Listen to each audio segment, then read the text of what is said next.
Hello, ladies, and welcome to Just Barely. I'm your host, Shayde Reynard. Now, this is a short comedy game about anxiety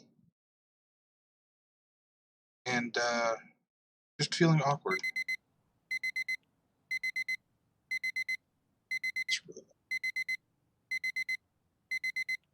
Oh, oh, open one's eyes. Yes, okay, I got it. Come on,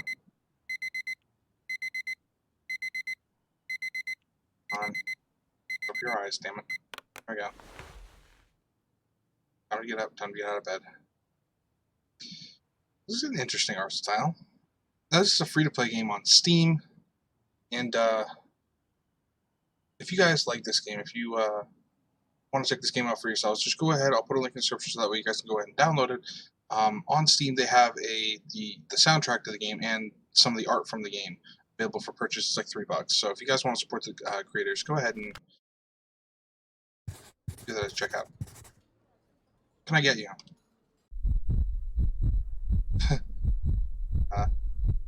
Cost. How much does a large latte cost? It'll be $4, thanks.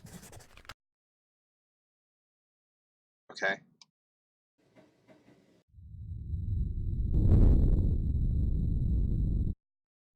Oh. Okay.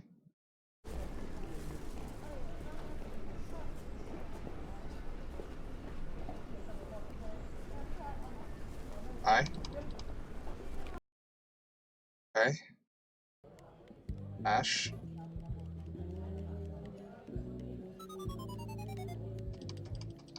I get it. Yeah, this is like... Yeah.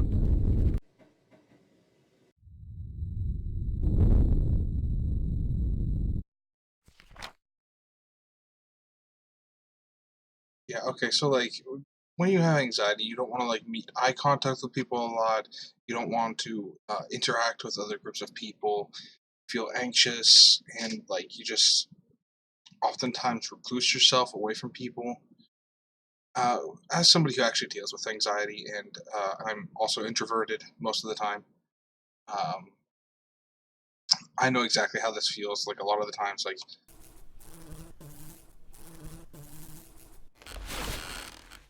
oh, that's awkward.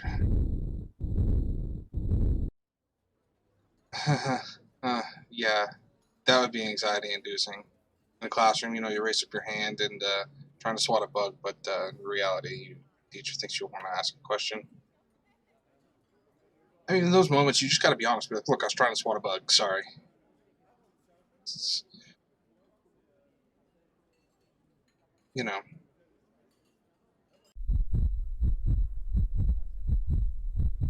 I'm going to go with hello. I'll be good, thanks. Oh.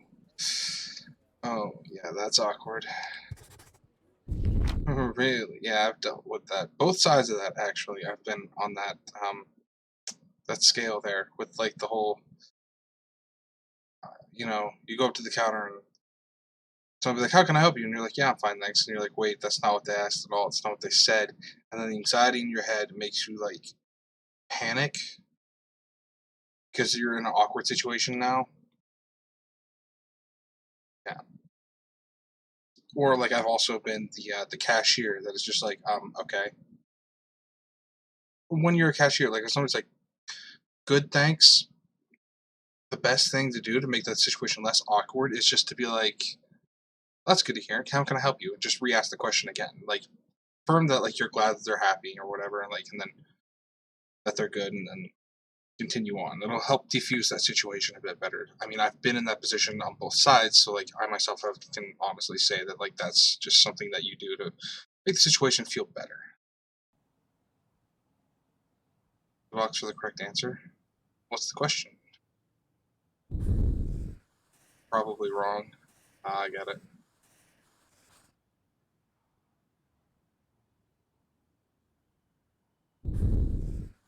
Can't pick both. Now you wrecked it.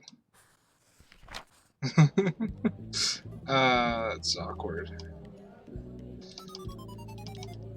Can we actually get into the conversation or no? No. I feel it.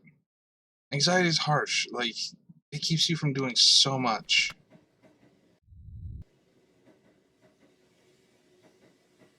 And like, see, like I can't meet anybody's gaze here, or else like he'll feel awkward. Yeah. As much as this guy wants to interact, he can't because the anxiety in him just like. Oh, and he accidentally knocked him over. Well, hi there. Sorry. I'm so sorry. I guess we'll just continue.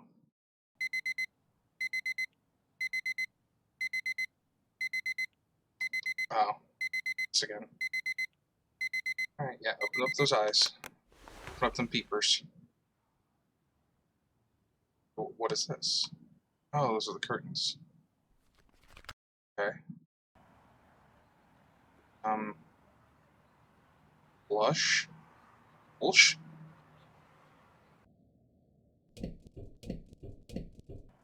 Oh, yeah, it's one of those awkward situations. Where you don't know if a door is push or pull.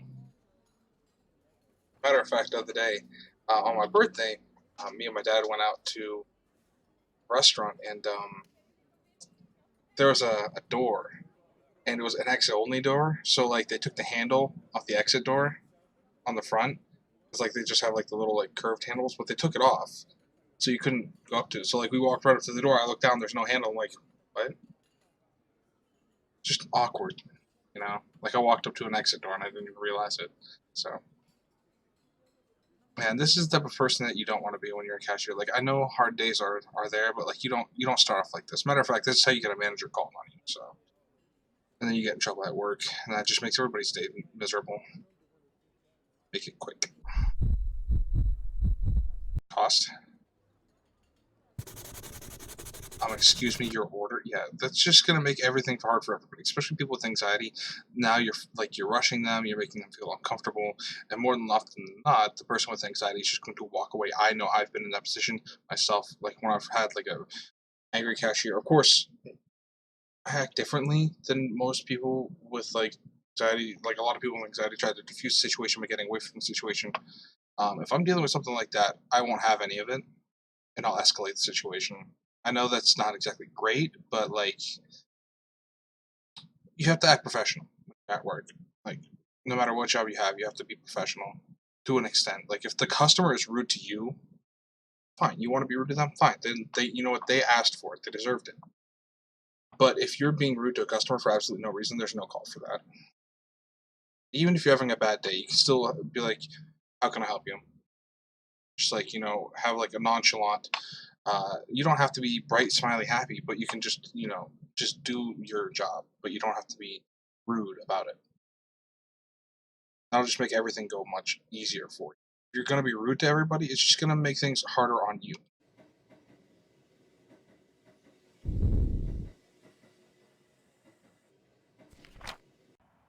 I didn't know what I was supposed to do there. I think I was supposed to click something.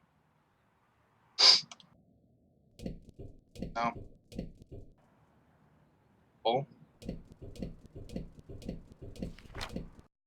Still not knowing how that door works. Yeah, that's awkward.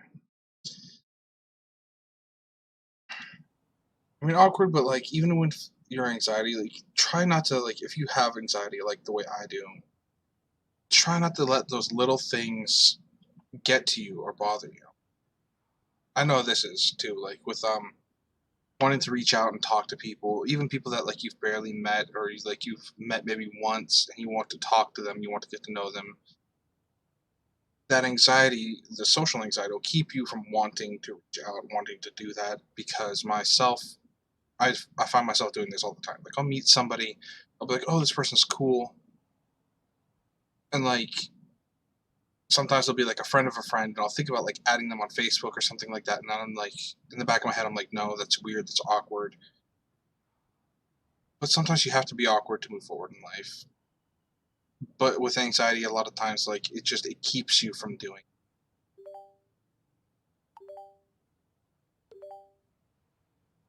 You have like 5 minutes. Mutual friends, that's nothing. What if she's creeped out? It could get really awkward. What if she rejects it? You know how you get. What if she has an overprotective boyfriend who misreads your request as an attempt to flirt? Imagine the trouble you'll be in. Imagine the trouble she could be in. Is it really worth the risk? Yeah. That's another thing with anxiety too, is you overthink absolutely everything. You think of like every worst possible consequence too. You can't necessarily help it either. Like it's part of the way the anxiety works in your brain. Like it just overdrives everything. Like you think one thing, you're like, okay, well, negative thought, and then that negative thought like spider webs and to all these other negative thoughts, and you can't help but like get pulled and trapped inside that web.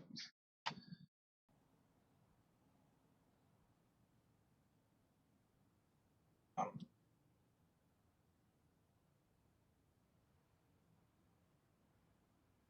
it's me trying to get him to smile.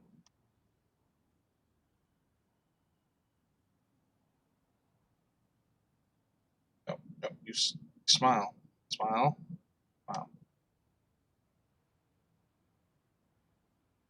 no, smile.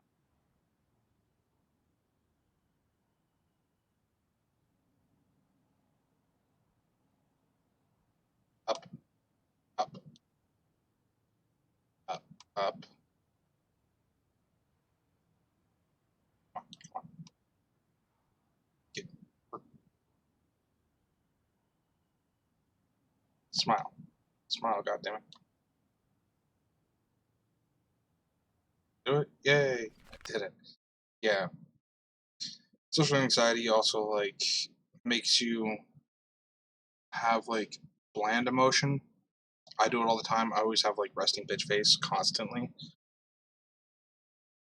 A lot of times I don't openly show like that like I'm overly happy, because then like I get worried that something's going to mess that up and make me feel bad. So like I kind of keep myself in like this neutral position with my emotions, and it's stressful. It makes life hard.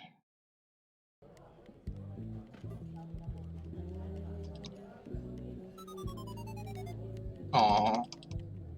Yeah, and this is sometimes like a thing too. Like if you have a friend that's more outgoing, somebody that's like an extrovert, that really helps push people that have like social anxiety or introversion, um, to actually being more social. Like sometimes you can't push a friend into that because like sometimes their anxiety can't deal with it at that moment. But like if you know you have a friend that has anxiety or that has social anxiety, that's an introvert, somebody like me, um, helping them feel comfortable in a situation will greatly improve the ability of them being able to socially interact with other people, or just socially interact with the environment that they're in, whether it be work or just your everyday basis, because there's just so much that goes on with anxiety that like it's really hard for like somebody with anxiety to do things that normal, I don't want to say normal people, that um, people without anxiety are just able to do naturally. People with anxiety internalize everything, or just a lot of things, and it makes it harder for them to do the stuff that people without anxiety could do just regularly. So if you have a friend or you know somebody that has anxiety, try and make them feel more comfortable to be able to do things that will make life easier for them. Square, circle, circle.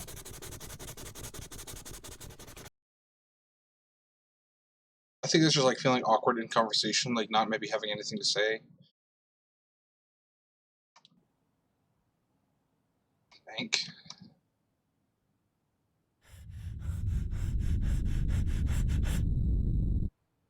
That's a panic attack.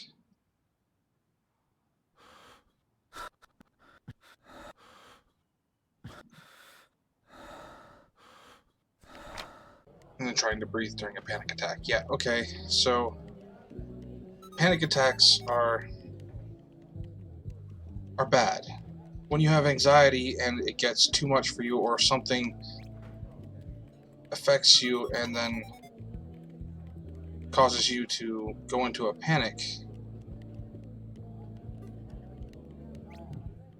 Come on. But yeah, if you're dealing with a panic attack, anything really can set it off. Any like really negative thing can really trigger a panic attack. It could even be something small, even that can trigger an anxiety panic attack. And I myself have panic attacks, and sometimes they're bad.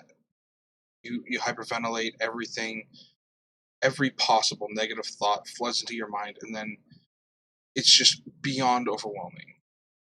It gets to the point of where you break down, you cry, you scream, anything. Just panic attacks are the worst possible thing. And if you ever are around somebody who has anxiety that is experiencing a panic attack, just do your best to help them, even if they kind of lash out, because a lot of the times it's just them going through their panic attack. They're scared, they're overly emotional, their anxiety is on high. Try and distract them with anything else. Never focus on whatever it is that has got them stressed out. Never tell them it's something little, it doesn't matter, because to them it is everything. Everything that whatever it is that stressed them out, to them is monumental. It's like the worst possible thing. So, like if there's somebody that has anxiety that is going through that, just help them cope. Because help, and also try and get them not to focus on whatever that is. Try to get them focused on anything else. I myself can attest that, like, when I'm going through an anxiety attack, I can't think clearly at all. I overly focus on that thing and why it's stressing me out, and then it builds and it builds, and then a lot of the times after the anxiety attack, for me personally, I slip into an extreme depression every time because my emotions have gone way overboard. I've had a panic attack, and then I become so depressed that like it's just hard for me to continue on to do anything whatsoever. And then I start thinking really negative thoughts, and I just keep slipping into that depression until usually what I end up doing is I end up just going to my bed and I sleep it off, and I wake up and I usually feel okay later. But that's not the best way of dealing with this. I know that, but like when you deal with like anxiety or depression, mental illness,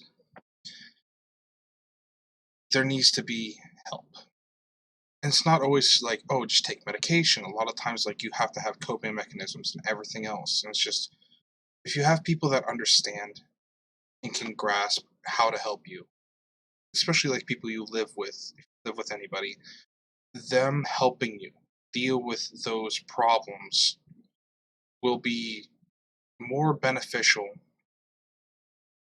to you and to them if they learn how to help you, what to do to help you. Learn how they use coping mechanisms, what would help them best when they're going through a panic attack or going through a depression episode or feeling extremely anxious.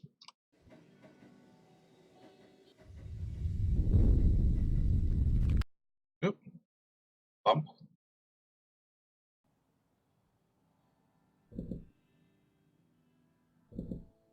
Oh, it's like a maze. Okay.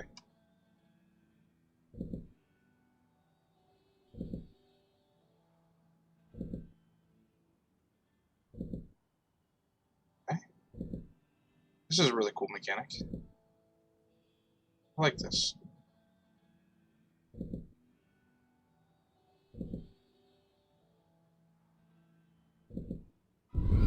Oh god, Jesus. Okay, well that was a nightmare. Okay, let's continue on to chapter 3 then.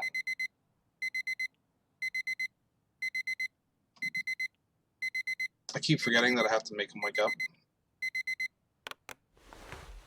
Okay, so okay. Key skills.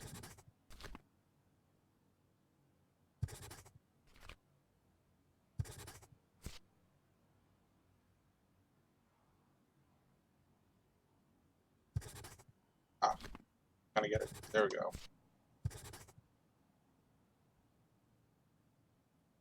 None. Ooh, yeah. That's another thing too. When you have anxiety, no matter what you have, like skills wise, no matter what you capable of, second guess yourself a lot. You're like, I can't do this. I'm not able to do this. Or like you're like, I know I could do this, but like it stresses you out too much to try to do a thing or to try and put yourself forward to do whatever thing. So it takes a lot of motivation and push and drive to get somebody who has anxiety or things like that to actually push themselves to get that goal, to do whatever that thing is. And for people that don't have anxiety, that don't have mental illness to do that, it's easier for them to like, oh, well, I want to do the thing, and then they just go and do the thing. Or they're like, well, this is a goal, I'm going to go and I'm going to try and achieve this. For somebody with mental illness, it takes them double the effort, if not more. I'm not saying that like they're not capable, but they just have to put up a lot more effort because they have to also overcome the mental illness that they're dealing with, whether it's anxiety, depression, whatever it is. There is so much that they have to overcome before they can reach the goals that they want to set and want to get to. I myself deal with that all the time. There's a lot of times where like I do not feel like I can accomplish a thing, but I try hard to accomplish the things that I do want to accomplish. Oh, oh, oh. Why were you using a phone on a roof? That wasn't smart.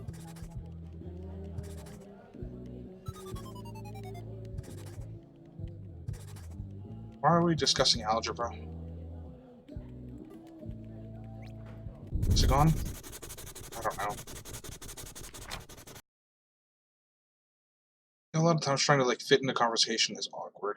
Like you'll listen to people talking. A lot of times someone like me that has social anxiety, I will sit back and I'll listen to everybody else.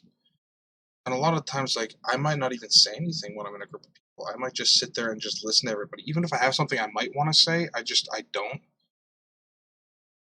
And a lot of my life I've actually like been talked over by people. Like I'll start to say something and then like someone will just talk over me and I'll just stop talking because like I feel like whatever it is that I'm trying to say doesn't matter to the people around me.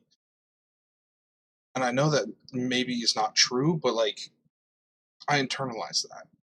And with my anxiety, like it just eats at me at a point in time.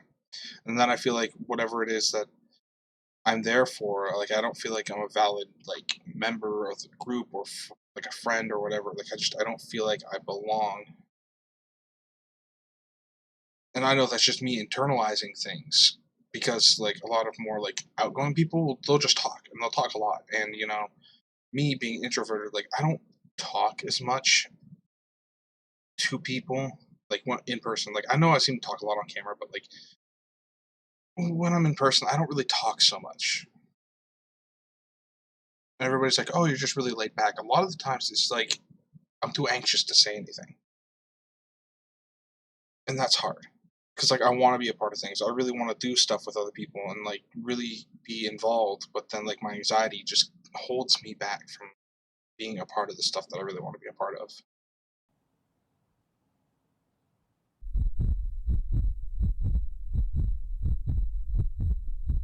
Okay, we got like some Flappy Bird stuff going on here.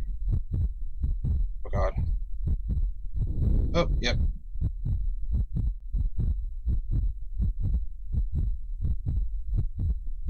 It's like tripping on stuff in your head, trying to get your thoughts and points across, but like not being able to. I do that a lot too.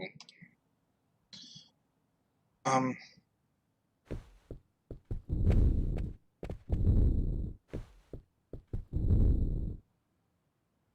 seriously.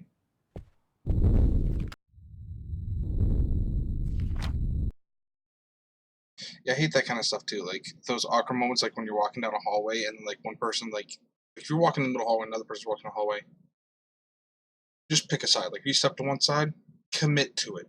Like I know, like a lot of people like kind of like to do like the back and forth thing. Pick a side, just pick a side. Just step to it and like then just wait for the other person. Stop. Don't keep walking. Just stop. Move to the side and stop. That has been my best solution for that. I know like a lot of people like I've seen them do like the whole like trying to pick a side thing, not knowing where somebody's going, and like they kind of like awkwardly laugh or whatever.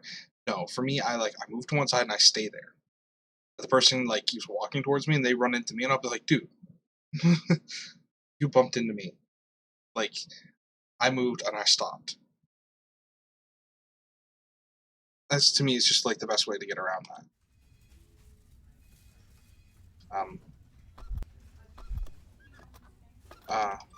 Okay. That's awkward. That's awkward.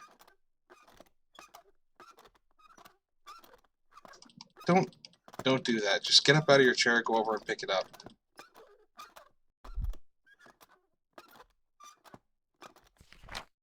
That's awkward. Circle.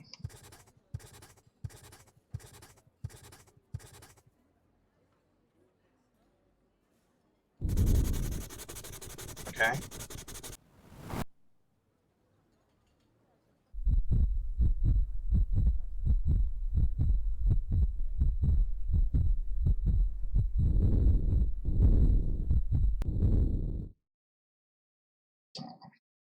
Sad.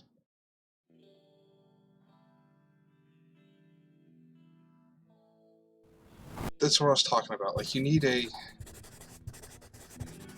understanding friend.